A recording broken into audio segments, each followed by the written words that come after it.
Play Celtics top Lakers by double digits 140. Kyrie Irving drops 19 points to propel the Celtics past Lonzo Ball and the Lakers. Ball only puts up 9 points in 39 minutes of play, 140,140 AMETBOSTON, as the Boston Celtics were trying to fend off one final charge from the Los Angeles Lakers in the fourth quarter of Wednesday's rivalry game at TD Garden. A booming voice could be heard crystal clear over the game broadcast. "Stop standing around and watching Kyrie," the voice screamed. "It seems a good bet." It was the voice of Celtics coach Brad Stevens. After a dazzling first quarter filled with slick moves, the short-handed Celtics got a bit stagnant, watched a 21-point evaporate, and spent much of the night looking at Irving to bail out a clunky offense. And who, besides Stevens, could really blame them for being transfixed by Irving? Boston's slick dribbling point guard had a few sequences of utter ridiculousness Wednesday, seemingly dribbling through the entire Lakers team picture for a layup in the first quarter. Irving finished with 19 points on 7 of 21 shooting, with 6 rebounds and 5 assists over 33 minutes, as Boston ultimately gritted out a 10,796 triumph. "I think that some of the plays that we were making earlier, it was unbelievable," Irving said. But he acknowledged that Boston got a little too fancy at times after that $10 million move with a 5-cent finish at times, and it caught up with us. Kyrie Irving had 19 points, including some moves that inspired the Celtics bench players. Tim Bradbury Getty Images. Still, there was one sequence in the first quarter in which Irving showed why he's regarded as maybe the best ball-handling guard in the league. It started with a hard push by Marcus Morris up the right side of the floor following a Lakers turnover. Irving caught the ball near the mid-court stripe and immediately surveyed the defenders in front of him. Dribbling hard across the three-point stripe, he charged at 2 Lakers defenders, including Lonzo Ball. Irving effortlessly went behind his back with his dribble 3 times, and, when Brandon Ingram swiped at the ball, Irving seemed to briefly lose control and the ball trickled toward the free throw line. Unfazed, Irving charged at the ball and managed to punch it away as Brook Lopez reached down to corral it.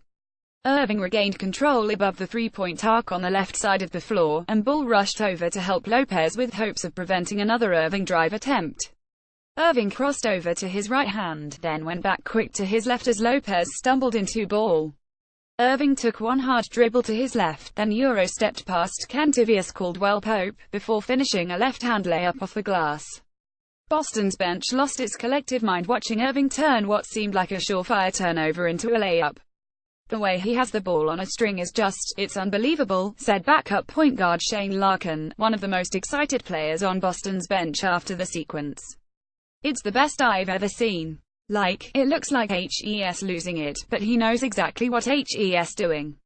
He's literally going horizontally across the court and he's tapping the ball so guys can't get it.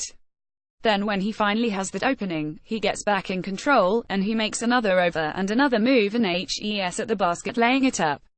It's nothing I've seen before, and it's something that you can't really teach. You can go out there and try to imitate him as much as you want to, it's just something that now becomes natural for him. I've played with some good guards but never anybody who has it on a string like that." Larkin said he knows how good Irving can be from trying to defend him in past seasons.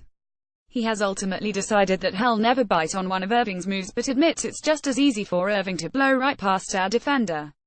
There's a reason Irving is nicknamed the ankle taker. As mesmerizing as Irving was, and he had another dancing sequence in the third quarter that ended with a beautiful drop-off pass to Aaron Baines for an and-one layup the Celtics had to really grind at the end of Wednesday's game. Boston, which was already playing without All-Stars Gordon Hayward season-ending ankle injury and Al Horford concussion, lost rookie Jason Tatum to right ankle soreness in the second quarter. Baines stepped up big and carried the Celtics offense at times by putting on his hard hat in the post. Baines tied his career high with 21 points on 8 of 12 shooting. But he heaped a lot of praise on Irving for the way he opened things up for his teammates. "That's what Irving does," Baines said. "He's such a great creator offensively, and he draws so much attention that I just try to set him a screen and give him as much space as I can to do what he does. The exciting thing about it is, we can get so much better with that as well. Myself and him together working, I know there's a lot of improvement.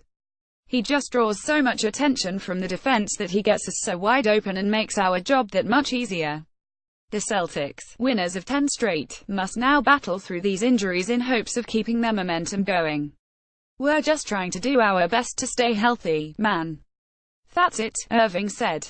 "Hopefully everything's alright with Jason. Hope everything is alright with Al. We pick up the pieces and keep on trucking. That's the best way I know how." But Wednesday was a friendly reminder that, no matter what that first quarter sequence suggests, Irving can't do this alone.